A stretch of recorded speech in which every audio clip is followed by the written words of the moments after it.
The Supreme Court has served its decision regarding the electoral protest filed by former Senator Ferdinand Bongbong Marcos Jr. against proclaimed Vice President Leni Robredo. Members of the opposition in the Senate welcomed the results, ultimately dismissing allegations of cheating during the 2016 polls. Kenneth Paciente reports.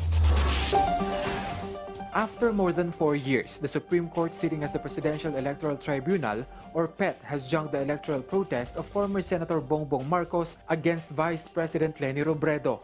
The Supreme Court, sitting as the Presidential Electoral Tribunal, unanimously dismissed the electoral protest filed by former Senator Bongbong Marcos Jr. against Vice President Leni Robredo. Of the 15 members of the PET, 7 fully concurred with the dismissal, while 8 concurred in the result. To what was the basis of votes of the magistrates and of the dismissal can be seen on the resolution that will be produced by the High Court in the coming days. The PET also dismissed the counter-protest of Vice President Leni Robredo. In a statement, the BBM camp emphasized that PET only decided to dismiss their second cause of action, which is the recount of votes in 72 provinces. They also asserted that the tribunal is set to decide on the Marcos camp's third cause of action, which is the annulment of votes in Mindanao. Vice President Leni Robredo, meanwhile, was delighted over the High Court's decision.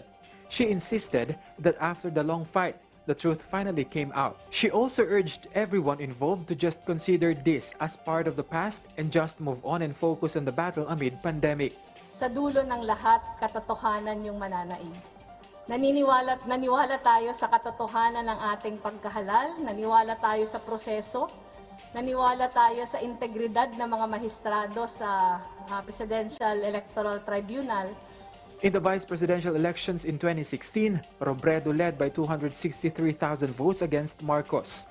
And in the recount conducted in the 3 pilot provinces chosen by Marcos, again, Robredo led with more than 15,000 votes.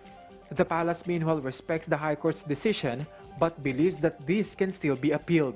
Yan po yung desisyon ng kataas-taasang hukuman. We respect that, and we respect also that the camp of Senator Bongbong Marcos has a further remedy of moving for reconsideration. Meanwhile, Senate Minority Leader Franklin Drilon, Senators Francis Pangilinan and Risa Ontiveros were delighted in the SC's action, cause the poll protest has already come to an end. Kenneth Paciente for The Nation.